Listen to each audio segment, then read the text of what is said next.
7 news channel में आपका स्वागत है। उत्तर प्रदेश के वित्त मंत्री सुरेश खन्ना ने विधानसभा में राज्य का 6,15,518 करोड़ का बजट 2022-23 पेश किया है। वृद्धावस्था पेंशन योजना के तहत अब 1,000 रुपए मिलेंगे। गोरखपुर और वाराणसी में मेट्रो की सौगात मिली है। इसके अलावा प्रधानमंत्री उज्ज्वला योजना के तहत लाभार्थियों को साल में 2 निःशुल्क LPG सिलेंडर मुफ्त देने का ऐलान किया गया है। उत्तर प्रदेश के मुख्यमंत्री योगी आदित्यनाथ सरकार ने अपने दूसरे कार्यकाल के पहले बजट में संकल्प पत्र के वादे पूरे करने की प्रतिबद्धता दिखाई है। योगी 2.0 सरकार ने अपने पहले बजट में संकल्प पत्र की 97 घोषणाओं को शामिल किया है। इन्हें अमलीजामा पहनाने के लिए लगभग 55,000 करोड़ रुपए का प्रावधान बजट में किया गया है।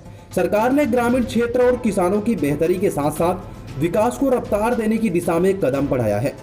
बजट समग्र विकास पर जोर देते हुए सभी वर्ग को खुश करने की कोशिश की है।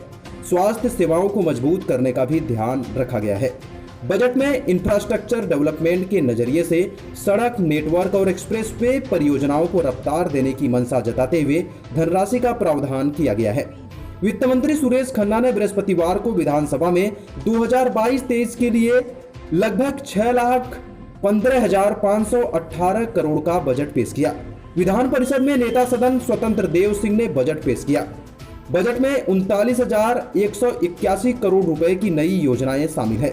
खास बात यह है कि इस बजट में विधानसभा चुनाव में भाजपा की ओर से जारी संकल्प पत्र की 97 घोषणाओं को शामिल करते हुए इसके लिए 54,883 करोड़ रुपए का प्रावधान किया गया है। इसमें 44 नई योजनाएं हैं। बजट में विकास पर खास ध्यान देते हुए सभी वर्गों को लुभाने की कोशिश की गई है।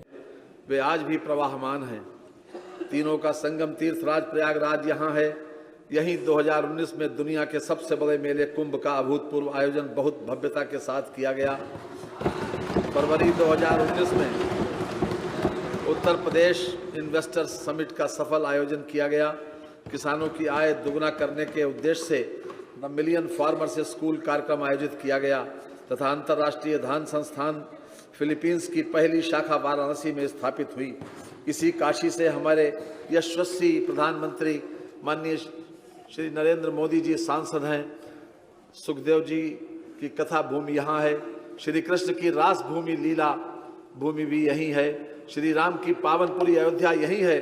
बुद्ध भूमि यहाँ है। इस प्रदेश ने 9 प्रधानमंत्री देश को दिए हैं। उत्तर प्रदेश दर्शन, दिग्दर्शन, अध्यात्म, पौरुष, पराक्रम, धर्म, अर्थ और कामना पुरुषार्थों की कर्म भूमि है। हम इससे प्यार करते हैं। ये भारतीय राष्ट्रवाद के विकास की यज्ञ भूमि है। ये तत्व चिंतन व अर्थ चिंतन की भूमि है। माननीय मुख्यमंत्री योगी आदित्यनाथ जी के कुशल नेतृत्व में उत्तर प्रदेश निरंतर प्रगति की ओर तेजी से अग्रसर है। उत्तर प्रदेश के समग्र विकास की दृष्टि से योगी सरकार का ये बजट सामाजिक आर्थिक परिवर्तन का हमारा अर्थ संकल्प है। आइए सभी संकीर्णताएं त्याग कर हम सब राज्य का विकास करें और राष्ट्रीय विकास में सहभागी हों। मान्यवर, हमारा ये मानना है कि समाज के सर्वांगीण विकास के 4 मुख्य स्तंभ हैं। गुणवत्तापूर्ण अवस्थापना सुविधाओं का विकास, युवाओं की शिक्षा एवं कौशल संवर्धन तथा उनके लिए रोजगार, किसानों की खुशहाली तथा सुदृढ़ कानून व्यवस्था एवं त्वरित न्याय। प्रस्तुत बजट में इन 4 आयामों पर विशेष बल दिया गया है। यहाँ मैं कहना चाहूँगा कि हमारी सरकार द्वारा प्रस्तुत वर्ष 2017-18 का बजट किसानों को समर्पित था, तो वर्ष 2018-19 के बजट में औद्योगिक विकास को विशेष स्थान दिया गया था। वर्ष 2019-2020 में महिलाओं के सशक्तिकरण के माध्यम से समाज में उनके प्रति दृष्टिकोण में सकारात्मक परिवर्तन लाए जाने के लक्ष्य को प्रधानता प्रदान की गई थी। वर्ष 2020-2021 के लिए प्रस्तुत इस बजट में मैं प्रदेश के युवाओं की शिक्षा, कौशल संवर्धन, रोजगार के साथ साथ प्रदेश की जनता को मूलभूत अवस्थापना सुविधाएं और त्वरित न्याय उपलब्ध कराए जाने के प्रति समर्पित करता हूं। मानवर, आय व्यय अनुमानों का उल्लेख करने के साथ साथ मैं वर्तमान सरकार के अब तक के कार्यकाल में महत्वपूर्ण और उल्लेखनीय उपलब्धियों और सरकार द्वारा प्रारंभ की गई प्रमुख योजनाओं और कार्यक्रमों का संक्षिप्त सिंहावलोकन इस सम्मानित सदन के समक्ष प्रस्तुत करना चाहूँगा। वर्तमान सरकार ने जब प्रदेश की कमान संभाली उस समय हमारे समक्ष अपार चुनौतियां थीं। प्रदेश किसानों की ऋणग्रस्तता, दंगों, सामाजिक तनाव, असुरक्षित महिलाओं, स्कूल जाती बेटियों के सम्मान से खिलवाड़ और अर्थव्यवस्था की बदहाली के दौर से गुजर रहा था। इन चुनौतियों को टीम वर्क के साथ अवसरों में बदलने का कार्य हमारी सरकार ने किया। जाति मत मजहब से ऊपर उठकर गांव, गरीब, किसान, मजदूर को केंद्रित कर योजनाएं बनाई गईं। प्रदेश में सुशासन और विकास को एक नया आयाम मिला है। इस अवधि में हुए कार्यों से उत्तर प्रदेश के प्रति लोक दृष्टि में सकारात्मक बदलाव आया है। वर्तमान सरकार ने प्रदेश की 23 करोड़ जनता का विश्वास अर्जित किया है। पिछले 3 वर्षों में उत्तर प्रदेश को प्रत्येक क्षेत्र में एक नई पहचान मिली है। प्रदेश ने अपने संसाधनों का सदुपयोग करते हुए विकास के हर क्षेत्र में नई ऊंचाइयां हासिल की हैं। गैर परों से उड़ सकते हैं हद के हद दीवारों तक, और अंबर तक तो वही उड़ेंगे जिनके अपने पर होंगे।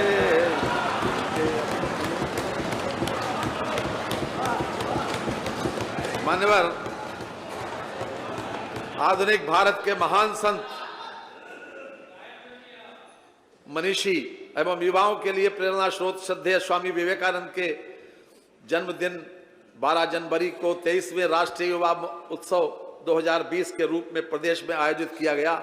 इस अवसर पर 12 जनवरी से 16 जनवरी तक राष्ट्रीय एकता, सांप्रदायिक समभाव, भाईचारा व राष्ट्रीय पौरुष को बढ़ावा देने वाले कार्यक्रम आयोजित किए गए। इन कार्यक्रमों में पूरे देश से आए युवाओं ने पूरे उत्साह के साथ भाग लिया। साथ में Commonwealth parliamentary association India regional conference का आयोजन 15 जनवरी से 19 जनवरी 2020 तक लखनऊ में पहली बार किया गया। इस अवसर पर कॉमनवेल्थ देशों के प्रतिनिधियों द्वारा सस्टेनेबल डेवलपमेंट कार्यक्रम तथा लोकतंत्र के प्रति अपनी प्रतिबद्धता व्यक्त की गई। कॉन्फ्रेंस में राज्यसभा एवं लोकसभा के साथ साथ देश के विभिन्न राज्यों की विधायिकाओं के अध्यक्षों एवं सदस्यों द्वारा प्रतिभाग किया गया। नमामि गंगे मिशन के अंतर्गत 27 जनवरी 2020 से 31 जनवरी 2020 तक 5 दिवसीय गंगा यात्रा का आयोजन प्रदेश में किया गया। गंगा यात्रा का शुभारंभ बिजनौर और बलिया दोनों स्थलों से किया गया। बिजनौर से कानपुर और बलिया से कानपुर तक की यात्राएं सड़क मार्ग और नाव द्वारा की गईं। इस यात्रा में 8 केंद्रीय मंत्रियों, यात्रा मार्ग में पड़ने वाले जनपदों के प्रभारी मंत्रियों तथा अन्य मंत्रियों के साथ जनसाधारण ने भी सक्रिय प्रतिभाग किया। मान्यवर, आप अवगत हैं कि केंद्र सरकार द्वारा वर्ष 2015 में योजना आयोग के स्थान पर नीति आयोग का गठन किया गया, जिसके अत्यंत सकारात्मक परिणाम प्राप्त हुए हैं। मैं इस सम्मानित सदन को अवगत कराना चाहूंगा कि केंद्र सरकार के अनुरूप उत्तर प्रदेश में राज्य योजना आयोग के स्थान पर राज्य नीति आयोग का गठन किया जाएगा। राज्य नीति आयोग द्वारा राज्य के समेकित तथा सतत विकास के लिए रोड मैप तैयार किया जाएगा। जनपद स्तर पर यथार्थपरक योजनाएं तैयार करने तथा उनके समेकन हेतु तंत्र तैयार किया जाएगा। औद्योगिक विकास एवं अवस्थापना, माननीय प्रधानमंत्री जी के द्वारा भारत की अर्थव्यवस्था को वर्ष 2024 तक $5 ट्रिलियन इकोनॉमी बनाने का महत्वाकांक्षी लक्ष्य रखा गया है। इसे संभव बनाने के लिए हमारी सरकार ने उत्तर प्रदेश की अर्थव्यवस्था को कम से कम $1 ट्रिलियन इकोनॉमी बनाने का लक्ष्य निर्धारित किया है। इस लक्ष्य की प्राप्ति हेतु प्रदेश के आर्थिक विकास के साथ साथ रोजगार के अवसर उपलब्ध कराने तथा प्रदेश के तेजी से औद्योगिकरण के लिए प्रदेश सरकार सतत प्रयासरत है। प्रदेश को विभिन्न क्षेत्रों में निजी पूंजी विनिवेश के लिए आकर्षक गंतव्य बनाने की दिशा में सरकार ने अथक प्रयास किए हैं। मात्र 3 साल के कार्यकाल में investor summit, 2 ground breaking ceremony, Pravasi Bharatiya दिवस का आयोजन किया गया है और लगभग 2 लाख करोड़ रुपए का निवेश सुनिश्चित किया गया, जो प्रदेश के औद्योगिक विकास के इतिहास में अभूतपूर्व है। प्रदेश में ईज ऑफ डूइंग बिजनेस में निरंतर सुधार हुआ है और उत्तर प्रदेश को अचीवर्स राज्यों की श्रेणी में स्थान प्राप्त हुआ है। 11वें डिफेंस एक्सपो का आयोजन लखनऊ में 5 से 9 फरवरी 2020 तक सफलतापूर्वक किया गया। इस आयोजन में विदेशों से रक्षा क्षेत्र के 3000 से अधिक प्रतिनिधियों व देश के 10,000 से अधिक प्रतिभागियों ने भाग लिया। इस आयोजन में 40 से अधिक देशों के रक्षा मंत्रियों की कॉन्फ्रेंस आयोजित की गई। इसमें 23 MOU उत्तर प्रदेश सरकार के डिफेंस कॉरिडोर की ओर से हस्ताक्षरित किए गए, जिनसे प्रदेश में लगभग 50,000 करोड़ रुपए का निवेश संभावित है। प्रदेश की राजधानी लखनऊ से गाजीपुर तक 341 किलोमीटर लंबाई में पूर्वांचल एक्सप्रेसवे परियोजना का निर्माण कार्य प्रारंभ हो चुका है। परियोजना की कुल लागत लगभग 22,497 करोड़ रुपए है। गोरखपुर का पूर्वांचल एक्सप्रेसवे से जोड़ने के लिए लगभग 91 किलोमीटर लंबाई में गोरखपुर लिंक एक्सप्रेसवे के निर्माण का